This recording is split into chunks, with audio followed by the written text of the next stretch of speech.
बिस्मिल्लाहिर्रहमानिर्रहीम। Last lecture में हमने डिस्कस किया था कि इंडस्ट्रियल बैकवर्डनेस की कॉजेज़ क्या हैं पाकिस्तान में, और आज हम उनके सॉल्यूशंस की बात करेंगे कि हमें क्या करना चाहिए जिससे हम अपने मैन्युफैक्चरिंग सेक्टर को या अपनी इंडस्ट्री को हम डेवलप कर सकते हैं, बेहतर कर सकते हैं। हम इस चीज़ को मेजर्स भी कहते हैं या suggestion to improve industrial sector भी हम कहते हैं। ये आज हम डिस्कस कर रहे हैं। तो following are the measures suggested to improve industrial sector of Pakistan. Number one, more allocation of funds for industrial research is required. देखो पूरी दुनिया में बड़ी रिसर्च होती है, तहकीक होती है, लेकिन इंडस्ट्रियल तहकीक के लिए पाकिस्तान में पैसा बहुत कम लगाया जाता है। हमें चाहिए कि हम और इंडस्ट्रियल रिसर्च करें और कस्टमर की जो मतलब उसकी जो विल है या कस्टमर जो चाहता है स्टैंडर्ड, उसके मुताबिक हम चीज़ें प्रोड्यूस करें ताकि वो ज़्यादा हमारी सेल हो, which is necessary for the industrial development. Right, पहली चीज़ तो ये कि इंडस्ट्रियल रिसर्च के लिए फंड हमें इशू करने चाहिए, इससे हमारी इंडस्ट्री ग्रो कर सकती है। दूसरी चीज़, industrial sector can be promoted by increasing capital. Industrial sector को हम इसकी तरक्की इस तरह भी करवा सकते हैं अगर हम कैपिटल बढ़ाएं, हम सरमाए को बढ़ाएं, रुपए पैसे और मशीनरी को बढ़ाएं, ताकि मैन्युफैक्चरिंग सेक्टर में अगर कैपिटल ज़्यादा होगा तो जारी बात है मैन्युफैक्चरिंग भी ज़्यादा होगी, चीज़ें ज़्यादा प्रोड्यूस होंगी। तीसरा हम जो कर सकते हैं, सेविंग एंड इन्वेस्टमेंट। इन्वेस्टमेंट और सेविंग को इंक्रीज करना चाहिए, बढ़ाना चाहिए to develop industrial sector. Industrial sector को क्या करना है, सेविंग ज़्यादा होगी तो जारी बात है सेविंग को ही इन्वेस्ट किया जाता है। Number 4, to promote industrial sector there should be technical know how. अगर हम इंडस्ट्रियल सेक्टर को प्रमोट करना चाहते हैं तो हमें टेक्नोलॉजी का इल्म होना चाहिए, हमें टेक्निकल नो होना चाहिए, और टेक्निकल ग्राउंड्स पे हम अपने मैन्युफैक्चरिंग सेक्टर को प्रमोट करने की कोशिश कर सकते हैं। ठीक है, इसके अलावा नंबर 5, टैक्स कंसेशन। देखो, जहां कहीं भी दुनिया में टैक्स रेट्स बहुत कम है, लेकिन पाकिस्तान में टैक्स रेट्स आपको पता है कितने हाई हैं। Tax concessions is also needed to increase the investment in new industries. नई जो इंडस्ट्रीज हैं वहां पे लोग इसलिए इन्वेस्ट करेंगे जब उनको टैक्स कंसेशंस मिलेंगी, इंसेंटिव्स मिलेंगे। और इसके अलावा in time supply of raw material necessary for the improvement of industrial sector. जो रॉ मटेरियल है वो बहुत ज़रूरी है, इन टाइम रॉ मटेरियल की सप्लाई होनी चाहिए इंडस्ट्रीज को। जैसे हमारे पास कॉटन इंडस्ट्री है तो उसके लिए कॉटन का रॉ मटेरियल होना चाहिए। जैसे हमारे पास स्टील इंडस्ट्री है तो हमारा जो लोहा है, स्टील है, उसकी टाइमली सप्लाई होनी चाहिए। ठीक है, इसी तरह हमारी अगर फूड इंडस्ट्री है तो उसको अब बेकरी आइटम्स के लिए या बाकी चीज़ों के लिए जो वीट है या शुगर है या मतलब इस तरह की चीजें टाइमली सप्लाई होनी चाहिए as a raw material. Advanced infrastructure is necessary for industrial development of Pakistan. बहुत कहते हैं जो इंफ्रास्ट्रक्चर है ये किसी भी मुल्क की रीढ़ की हड्डी समझा जाता है। ठीक है, अगर इंफ्रास्ट्रक्चर नहीं है तो आप कुछ कर ही नहीं सकते। अब आप सोच रहे होंगे कि इंफ्रास्ट्रक्चर किसे कहते हैं। भाई, ये जो सड़कें होती हैं, ये जो रोड होते हैं, जो ट्रांसपोर्टेशन होता है, जो ये कम्युनिकेशन सिस्टम है पूरे का पूरा, उसमें इंटरनेट है या फोन कॉल्स हैं या जो भी है, या उसके अलावा डैम्स हैं या बिजली है या बिल्डिंग्स हैं, ये सब इंफ्रास्ट्रक्चर में आता है। तो एडवांस्ड अगर आपके पास इंफ्रास्ट्रक्चर नहीं है तो आप कोई भी कारोबारी सरगर्मी कर ही नहीं सकते। नंबर 8 पे, financial institution should be provide credit facilities. जो हमारे बैंक्स हैं इनको फाइनेंशियल इंस्टीट्यूशंस कहते हैं। ये लोगों को सस्ते लोन प्रोवाइड करें ताकि वो अपनी टेक्सटाइल में और अपनी इंडस्ट्रीज के अंदर जो है ना वो पैसा लगा सकें और प्रोडक्शन को बढ़ा सकें। प्रोडक्शन बढ़ेगी तो हमारी एक्सपोर्ट्स भी बढ़ेंगी। उसके अलावा नंबर 9 पे, there should be expansion of markets. Markets को एक्सटेंड करना चाहिए at domestic and foreign level. यानी जो हमारी लोकल कंपनियां हैं, लोकल मैन्युफैक्चरिंग सिस्टम है, उसको भी ज्यादा डेवलप करना चाहिए, उसको भी एक्सपैंड कर देना चाहिए।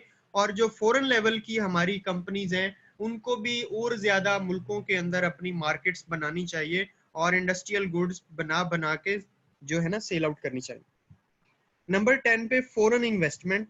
जो बिरोनी बिरोनी मुल्कों से इन्वेस्टमेंट आती है, लोग पैसा लगाते हैं, उनको इनकरेज करना चाहिए, टैक्स कंसेशंस दे के, सहूलतें दे के, ठीक है, इस तरह की चीजें। More incentive should be given to the investors.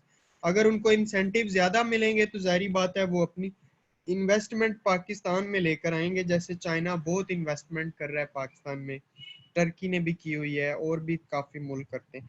Political stability की बात करें तो is compulsory for the development of industrial sector. आपको पता है जो लॉन्ग टर्म प्रोजेक्ट्स होते हैं वो 5-5, 6-6 साल के होते हैं, ठीक है, इतने शॉर्ट टर्म तो होते नहीं है। तो उनको पूरा करने के लिए पॉलिटिकली जो गवर्नमेंट आती है 5 साल के लिए वो स्टेबल रहनी चाहिए। अगर वो स्टेबल होगी तो जारी बात है जो है इंडस्ट्रियल डेवलपमेंट के प्रोजेक्ट्स कंप्लीट हो सकेंगे, और कंप्लीट होंगे तो फ्रूटफुल भी होंगे। नंबर 12 पे विच वी वांट टू से high degree of technical education. जो हमारी टेक्निकल एजुकेशन है, जैसे आप सीएस कर रहे हो या इसी तरह और दीगर टेक्निकल जो एजुकेशन हैं प्रैक्टिकली जिसमें काम सिखाया जाता है, स्किल्स सिखाई जाती हैं, ये मतलब ज्यादा होनी चाहिए, हाई ग्राउंड्स पे होनी चाहिए, हाई डिग्री पे होनी चाहिए, ताकि लोग एफिशिएंटली काम कर सकें और करवा सकें। Number 13 problems of load shedding, irregular supply of electricity should be remove.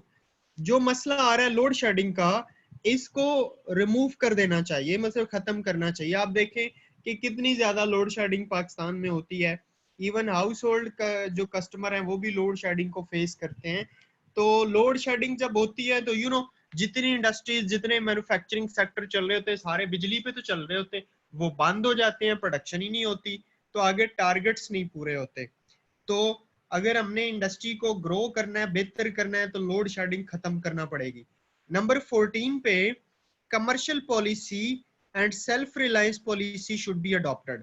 Commercial policy होती कारोबारी यानी तिजारती पॉलिसी, जो बाहर के मुल्कों के साथ हम अप्लाई करते हैं टैरिफ के हवाले से, टैक्स के हवाले से, ठीक है, और ड्यूटीज वगैरह के हवाले से। और सेल्फ रिलायंस पॉलिसी ये होती कि आप जो चीजें बाहर के मुल्कों से इंपोर्ट करते हैं, आप उनके सब्स्टिट्यूट्स, उनके नेमल बदल यहाँ खुद बनाना शुरू कर दें।